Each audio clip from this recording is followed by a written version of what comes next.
മഴക്കെടുതി രൂക്ഷമാകാൻ കാരണം ദുരന്ത നിവാരണത്തിലെ അനാസ്ഥയും ഏകോപനക്കുറവുമാണെന്നുള്ള ആരോപണം കടുപ്പിക്കുകയാണ് പ്രതിപക്ഷം. റാന്നിയിൽ ആവശ്യമായ മുന്നറിയിപ്പില്ലാതെ അണക്കെട്ട് തുറന്നു എന്ന ഗുരുതര ആരോപണമാണ് ഉയരുന്നത്. ദുരിതാശ്വാസ ക്യാമ്പുകളിലും ഏകോപനക്കുറവ് പ്രകടമാണ്. അതേസമയം കടൽ തീരത്തും ഒരു മുന്നറിയിപ്പും കിട്ടിയില്ല എന്നാണ് മത്സ്യത്തൊഴിലാളികൾ പറയുന്നത്. ടി വി പ്രസാദ് വിവരങ്ങൾ നൽകാൻ ചേരുകയാണ്. പ്രസാദ്, ഇപ്പോൾ ആളുകൾ നേരിട്ട് അവരുടെ അനുഭവങ്ങൾ തുറന്നു പറയുന്നു. മുഖ്യമന്ത്രിയെ ടാർഗറ്റ് ചെയ്തുകൊണ്ട് മുൻ മന്ത്രിമാരും ഒപ്പം CPM ജില്ലാ സെക്രട്ടറിയും ഒക്കെ കടുത്ത വിമർശനങ്ങൾ ഉയർത്തുന്നു. അപ്പോൾ ഈ മോശം കാലാവസ്ഥയ്ക്കിടയിലും രാഷ്ട്രീയ വിമർശനങ്ങൾക്ക് ഒട്ടും കുറവില്ല അല്ലേ പ്രസാദ്?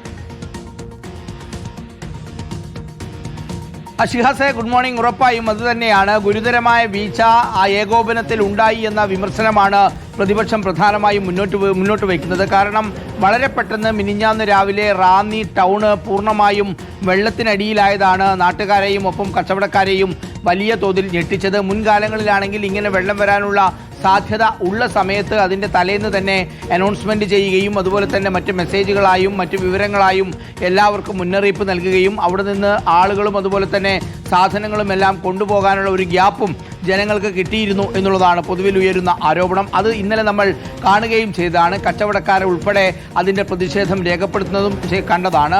ഒരു അനൗൺസ്മെൻറ്റ് നടത്തിയില്ല, അതുപോലെ തന്നെ മറ്റ് മുൻകരുതലുകൾ ഒന്നും എടുത്തിരുന്നില്ല, ഏകോപനമുണ്ടായിരുന്നില്ല വിവിധ വകുപ്പുകൾ തമ്മിൽ എന്ന ഗുരുതരമായ ആരോപണം അത് പ്രതിപക്ഷവും ഉയർത്തുന്നു എന്നുള്ളതാണ്. അതോടൊപ്പം തന്നെ കടൽ തീരത്തെ അവസ്ഥ, കടൽ തീരത്താണെങ്കിൽ അങ്ങനെ ഒരു മുന്നറിയിപ്പും ഉണ്ടായിരുന്നില്ല എന്ന വിവരങ്ങളാണ് പുറത്തേക്ക് വരുന്നത്. വിഴിഞ്ഞത്തും മുതലപ്പുഴയിലും നമ്മൾ കണ്ടു ബോട്ടുകൾ മറിഞ്ഞ് ഇപ്പോഴും അതിൽ നഷ്ടപ്പെട്ടവർക്ക് വേണ്ടിയുള്ള തിരച്ചിൽ തുടരുകയാണ്.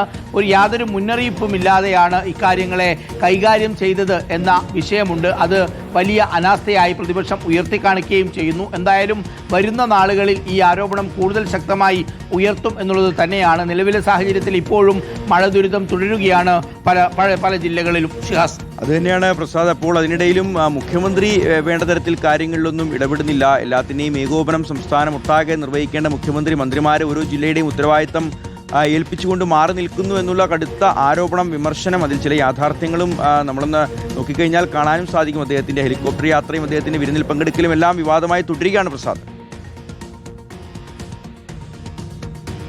അതുതന്നെയാണ് ഷിഹാസെ. മറ്റൊരു പ്രധാനപ്പെട്ട കാര്യവും അതുതന്നെയാണ്. സാധാരണ ഇത്തരം ഘട്ടങ്ങളിൽ പാലിക്കേണ്ട ഒരു ജാഗ്രത മുഖ്യമന്ത്രി VD സതീശന്റെ ഭാഗത്തുനിന്ന് ഉണ്ടായില്ല എന്നുള്ളതാണ് ഉയരുന്ന ഗുരുതരമായ ആരോപണം. അത് പ്രതിപക്ഷ നേതാക്കൾ മാത്രമല്ല, സാമൂഹ്യ മാധ്യമങ്ങൾ എടുത്ത് പരിശോധിച്ചാലും ഗുരുതരമായ വിമർശനമായി അത് മുഖ്യമന്ത്രിക്കെതിരെ തിരിയുന്നു എന്നുള്ളതാണ്. മാത്രവുമല്ല, നമുക്കറിയാവുന്നതുപോലെ മഴ ദുരിതം വലിയ തോതിൽ ആളുകൾ ഇങ്ങനെ വിറങ്ങലിച്ച് നിൽക്കുന്ന സമയത്താണ് മലപ്പുറത്ത് പൊന്നാനിയിൽ ഒരു യൂത്ത് ലീഗ് നേതാവിൻ്റെ വീട്ടിലുള്ള വിരുന്നിൽ മുഖ്യമന്ത്രി എത്തിയത് എന്നുള്ളതാണ്. ആ സമയത്തുള്ള മറ്റൊരു കാര്യം ഷിഹാസ്, മാധ്യമങ്ങൾ പ്രതികരണം ചോദിച്ച സമയത്ത്, അതായത് നിരവധി ആളുകൾ മരിക്കുന്നു, നാട് വെള്ളക്കെട്ടിലാകുന്നു, മഴ തുടരുന്നു, ആ ഘട്ടത്തിൽ പ്രതികരണം ചോദിച്ചപ്പോഴാണ് ഓഫീസിൽ നിന്ന് വിശദീകരിക്കും എന്ന മറുപടിയുമായി മുഖ്യമന്ത്രി കടന്നു കളയുന്ന ഒരു സ്ഥിതി ഉണ്ടാകുന്നത്. ഇത്തരത്തിൽ രാഷ്ട്രീയ കാലാവസ്ഥയും കൊടുമ്പിരി കൊണ്ട് മുന്നോട്ട് പോവുകയാണ്. അപ്പം എല്ലാ ജില്ലകളിലും മഴ മുന്നറിയിപ്പുള്ള ദിവസമാണ്. അപ്പോൾ എല്ലാ വാർത്തകളും വിശേഷങ്ങളും വിശദാംശങ്ങളും എല്ലാം നമുക്ക് കൃത്യമായി തന്നെ വരും മണിക്കൂറുകളിലും വിലയിരുത്തണം.